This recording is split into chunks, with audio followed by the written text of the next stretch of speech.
Seja bem-vindo a mais um vídeo do canal Ideias em Conflito. Esse é o primeiro vídeo de uma sequência de dois, onde iremos estar destrinchando uma PEC e um PL sobre a inteligência artificial e seus conflitos no Brasil. Bom, mas o que é uma IA?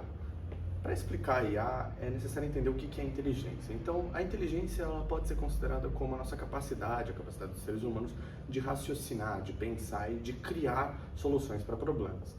Então, a inteligência artificial ela é exatamente um sistema de computador que simula esse nosso raciocínio. Então, a inteligência artificial ela busca fazer isso que os seres humanos fazem, só que de uma forma gerada por um computador.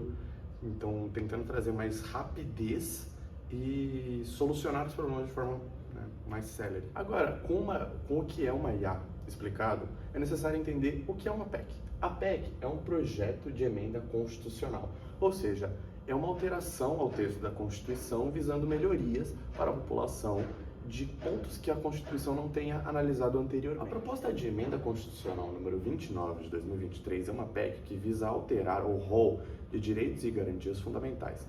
Calma, mas o que é isso, né? Os direitos e garantias fundamentais são os direitos e garantias que todos os seres humanos têm, intrínsecos a serem humanos. Então, liberdade de fala, vida, saúde e segurança, por exemplo, estão nesses rolos. E a ideia é adicionar a proteção à integridade mental e a transparência algorítmica. O que é transparência algorítmica? Seria que os algoritmos dos aplicativos, ou seja, a base tecnológica deles, seja aberta ao público para que o público entenda o que aquele aplicativo faz com os seus dados e como ele trata seus dados para que chegue na solução que ele busca. Então, por exemplo, o grande exemplo dos algoritmos seriam as redes sociais, onde se você por algum motivo pesquisar no Google carro, o seu Facebook, seu Instagram, seu YouTube vai lotar de conteúdos de carro. E caso você dê like nisso, cada vez mais irão aparecendo conteúdos relacionados a carro. E ele vai começar a mandar coisas que têm uma certa relação, mas não exatamente, para testar se você gosta ou não daquela informação. Trazendo alguns pontos positivos e negativos com relação a essa PEC. Começando pelos positivos, nós temos a proteção à privacidade, autonomia e liberdade individual. Porque a partir do momento que você sabe como e por quem seus dados estão sendo tratados, você tem a faculdade, a possibilidade de escolher se você quer ou não que esses dados sejam tratados daquela forma por aquela empresa. Outra coisa seria a distribuição justa de benefícios. Esses benefícios seriam aqueles prêmios que algumas redes sociais dão por tempo de uso ou por algum tipo de dado. Quanto mais você posta, ou seja, quanto mais você mostra a sua vida para a rede social e quanto mais você permite que ela entenda a sua mente, mais ela te beneficia com alcance, com número de likes, de seguidores. Limite para empresas, também um pouco nessa esteira de as empresas atualmente elas têm uma liberdade muito grande para fazer o que quiserem, como quiserem com a sua conta, com aquilo que você posta, com aquilo que você não posta.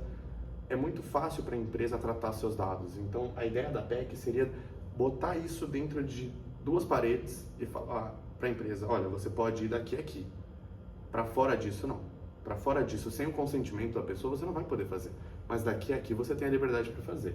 E também vai um pouco dentro da mitigação de uso abusivo de dados. O que é mitigação?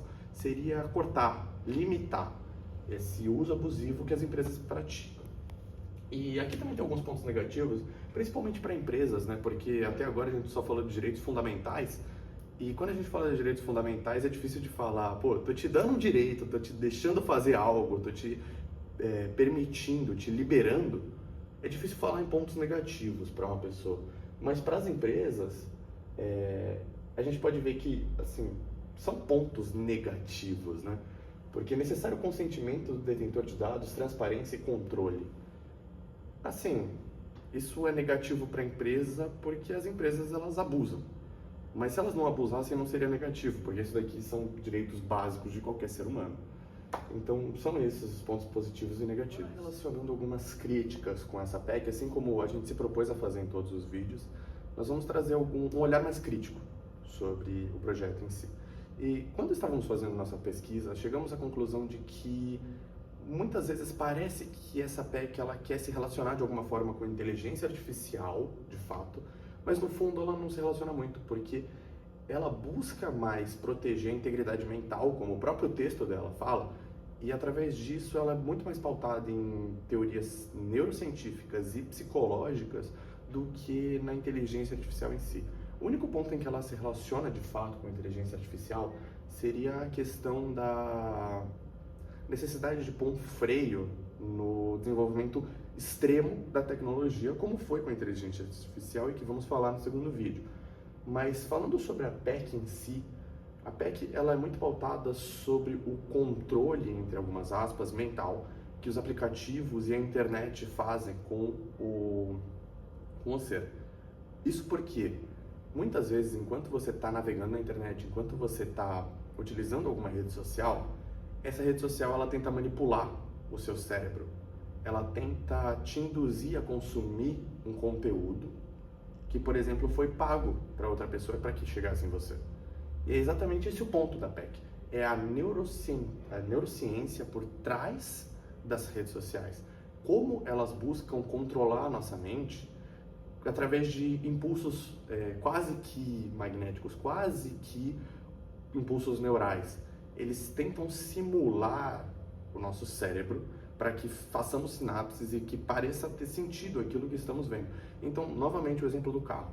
Eu acabei de pesquisar um Ford Ka porque eu quero comprar um Ford Ka. Primeira coisa é que a Ford vai aparecer para mim. Mas isso por quê? Porque a Ford paga para as redes sociais para que ela tenha alcance maior. Vai aparecer também a Nissan, a Fiat, a Chevrolet, porque elas também pagam. E a partir do momento que eu pesquisei uma marca, o algoritmo entende o quê? Se ele quer saber de carro, eu vou mostrar para ele os outros tipos de carro. E você pode estar pensando, pô, mas isso é bom, porque isso vai me ajudar, vai me facilitar. De um certo ponto de vista, sim, mas como sabemos, tudo em excesso é ruim no final.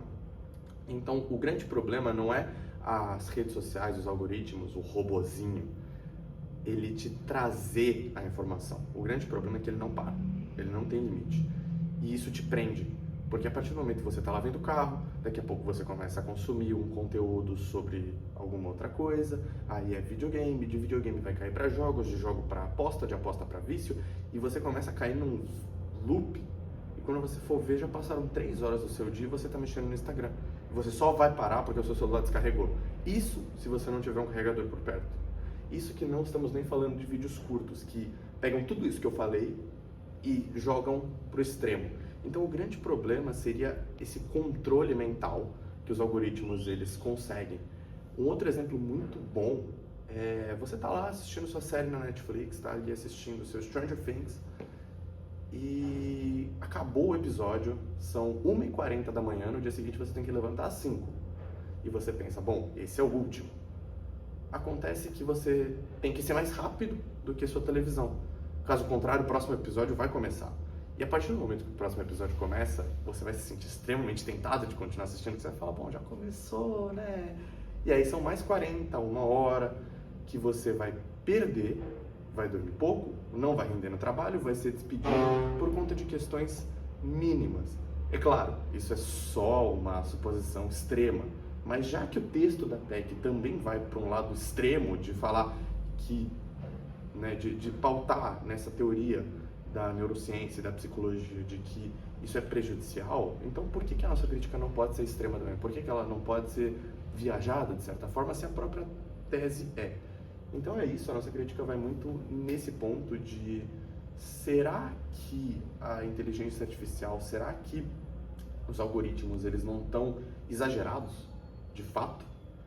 E por isso nós precisamos de uma PEC, nós precisamos que a Constituição proíba os aplicativos de fora do país a agirem dessa forma. Bom, esse foi mais um vídeo do Ideias em Conflito. Não se esqueça, nós temos a parte 2 desse vídeo que vamos falar sobre o projeto de lei das IAs. Então fique atento no canal, porque eles provavelmente vão sair muito juntos e te espero lá.